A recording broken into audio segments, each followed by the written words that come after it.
لو انت داخل على الفيديو ده يبقى انت عندك انخفاض في المشاهدات، وانخفاض المشاهدات انا بقيت بشوفه خلال الفترة الاخيرة عند كتير جدا من منشئين المحتوى، سواء اللي بيكتبوا لي تعليقات على القناة او اللي بيكلموني كمان على الخاص. ففي عوامل كتيرة جدا ممكن ان هي تؤثر على المشاهدات سواء من داخل قناتك او من خارج قناتك. ركز معايا في الفيديو عشان تفهم كل تفصيلة وهتعرف ايه اللي عامل عندك انخفاض المشاهدات ده. تعالى بس قبل ما نتكلم عن كل العوامل دي نقرا التحليل اللي اليوتيوب عطيهولي. التحليل ده المفروض ان هو بيظهر بعد 5 ساعات من رفع الفيديو، ممكن ان هو يظهر عندك وممكن ان هو ما يظهرش، ولكن انا في القناه عندي اليوتيوب بيبدا ان هو يديني تحليل للفيديو بعد مرور 5 ساعات من نشر الفيديو. ايه هو التحليل ده؟ تعالى كده نقرا مع بعضنا. بيقول لك يحقق هذا الفيديو عدد المشاهدات نفسه الذي حققته فيديوهاتك السابقه على الرغم من انخفاض نسبه النقر الى مرات الظهور. يعني نسبه النقر اول 5 ساعات على الفيديو ده اللي هو اعلان هام من اليوتيوب، الفيديو ده ما كانش محقق نسبه نقر كويسه بعد 5 ساعات من مرور الفيديو، مع ان اداء الفيديو قد يتاثر بنسبه النقر الى مرات الظهور. يعني الفيديو بتاعك ممكن ان هو يكون عليه تاثير كبير جدا من خلال نسبه النقر لمرات الظهور. طيب نسبه النقر لمرات الظهور دي انا ابدا ان انا اتحكم فيها ازاي؟ نسبه النقر لمرات الظهور هي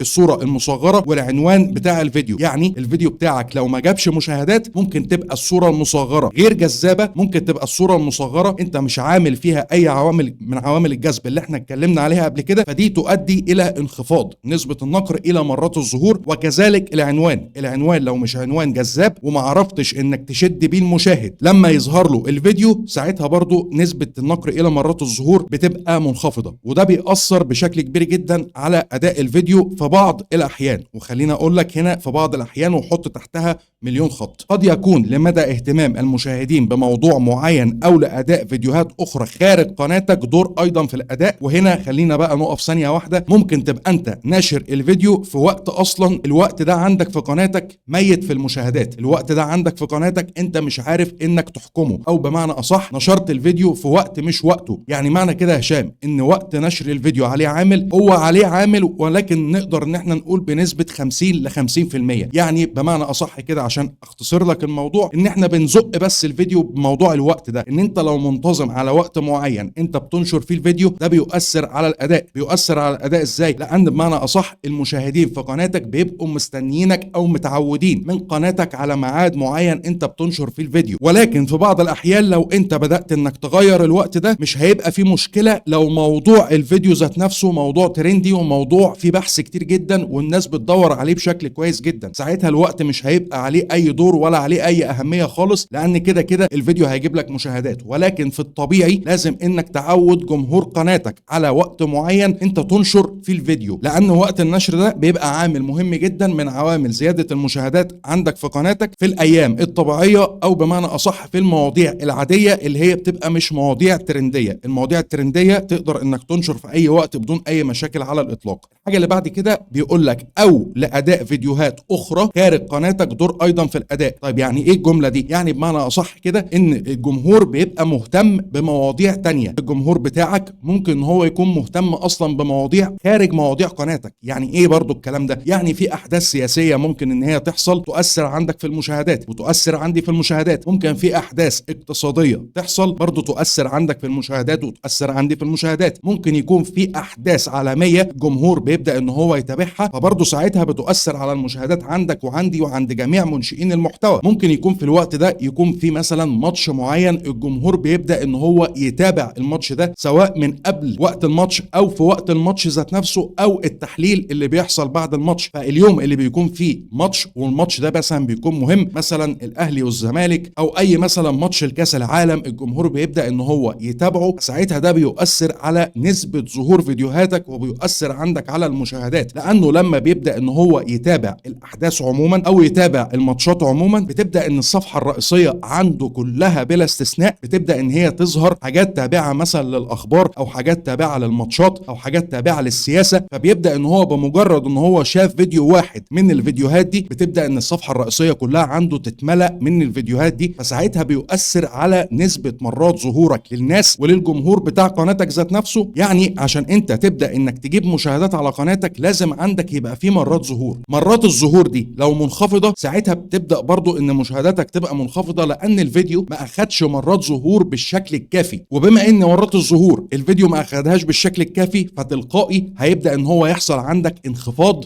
في المشاهدات. لما مرات ظهور قناتك ومرات ظهور الفيديو بتاعك يبداوا ان هم يعلوا، ساعتها بعد كده انت هتحس ان نسبة النقر عندك اتحسنت، وساعتها برضه هتبدا انك تحس ان الفيديوهات عندك بدات ان هي تظهر بالشكل المناسب ويجي عليها مشاهدات بالشكل المناسب. بدليل ان الفيديو ده، الفيديو اللي قدام حضرتك ده كان الاداء بتاعه اول 5 ساعات من نشر الفيديو تقريبا ما كانش محقق ال 400 مشاهدة. ولكن لو جينا بصينا على الفيديو ده في الوقت الحالي، وقت ما انا بصور لك الفيديو ده، بعد مرور تقريبا يومين على الفيديو، فهنا الفيديو جايب كام؟ بيقول لك تبدو الارقام جيده. حقق هذا الفيديو 2220 مشاهده، اي ما يعادل تقريبا الحد الاقصى الذي تحققه فيديوهاتك، ويتراوح بين 1200 و2200 مشاهده. يعني الفيديو ده بعد مرور يومين على القناه بدا ان هو ياخد مرات ظهور بالشكل الكافي، بدليل ان احنا لو جينا دخلنا هنا على مستوى الوصول الى الجمهور وبصينا على مرات الظهور، فمرات الظهور هنا 26900 مره ظهور، ودي حاجه كويسه جدا. معنى كده ان الفيديو اخد مرات ظهور بالشكل الكافي، فبدات ان المشاهدات عليه تبدا ان هي ترتفع. وعايز برضو ان انا افهمك حاجه، وعايز ان انا اعرفك حاجه. ممكن موضوع الفيديو ذات نفسه ياثر على المشاهدات في قناتك. ممكن انت الفيديو تكون عامله فيديو مقترح، ممكن تكون عامله فيديو الناس بتدور عليه، ساعتها هياخد مرات ظهور كويسه وهتبدا ان المشاهدات تعلى عليه. لو انت عامل الفيديو ده فيديو بحثي، ساعتها برضو المشاهدات هتحس ان هي منخفضه عليه وميته جدا اول لما انت تنزل الفيديو. طيب ايه السبب في الموضوع ده، او ايه الفرق ما بين الاثنين؟ الفيديو المقترح بيبقى الناس بتدور عليه، وبتبقى انت عامل فيه عوامل جذب، او انت بتبقى متكلم فيه عن موضوع ترندي معين، فبيبدا ان الفيديو ياخد مرات ظهور بالشكل الكافي اول لما بينزل، فبتبدا انك تعلى عليها المشاهدات، وبيبدا ان الجمهور يجي لك كمان على قناتك، ويبدا ان اليوتيوب يروج لك من خلال الفيديو ده، او يوصله لك بمعنى اصح القاعده جماهيريه اكبر. فساعتها بتلاقي او بتلاحظ فرق في مرات الظهور، وكمان فرق في المشاهدات عندك على الفيديو. طيب الفيديو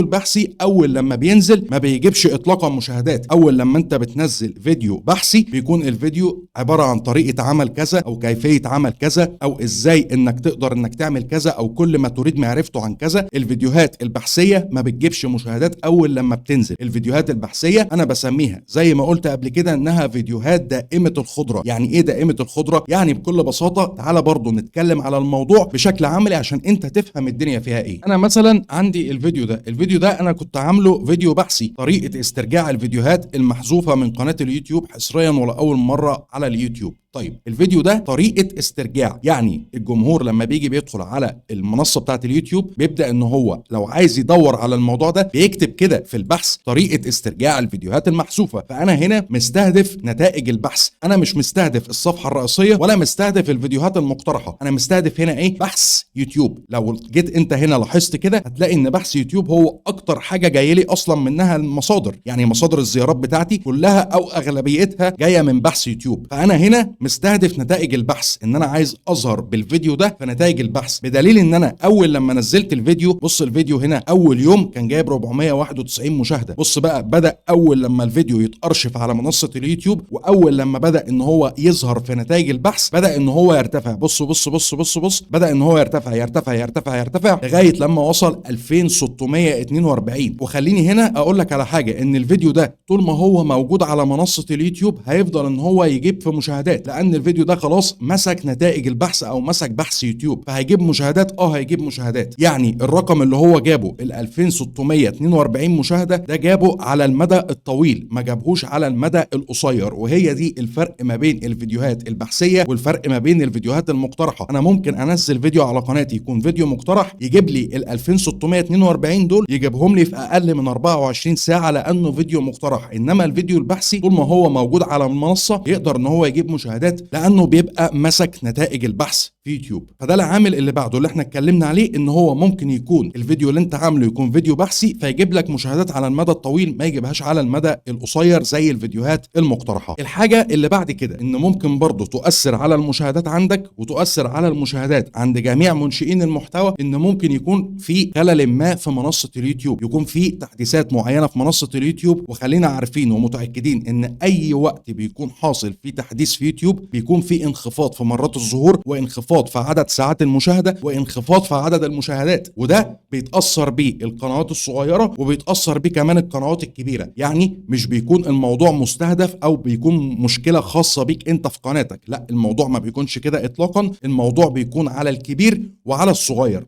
طيب حد دلوقتي هيقول لي هشام انت كلامك كله كذب، والكلام ده ما بيحصلش. يعني القنوات الكبيرة ما بتتأثرش بالتحديثات اللي بتحصل في يوتيوب، او ما بتتأثرش بمعنى اصح بالمشاكل اللي بتحصل في يوتيوب. وهنا خلينا اقول لك على حاجة، ما ينفعش تماما ان انت تكون بتقارن مثلا قناة فيها 5000 مشترك بقناة فيها 10000 مشترك، وما ينفعش القناة ال 10000 مشترك تقارنها بقناة فيها 100000 مشترك. التأثير هنا على القنوات بيبدأ ان هو يختلف من قناة للتانية. القناة ال 5000 مشترك هتحس بالتأثير اكتر ما تحس بيها القناة ال 10000 مشترك، وال 10000 مشترك هتحس بالتأثير اكتر ما تحس بيها القناة اللي هي ال 100000 مشترك. هنا بيعود بقى على ايه؟ بيعود على القاعدة الجماهيرية بتاعت قناتك اللي انا قلت لك عليها قبل كده، ان انت المفروض تبني لقناتك قاعدة جماهيرية تلم جمهور لقناتك، ويكون الجمهور ده جمهور مستهدف، يعني مستهدفه بالمحتوى بتاعك، مستهدفه بالمواضيع اللي انت بتتكلم فيها، مستهدفه بناء على التخصص في المحتوى. ساعتها هنا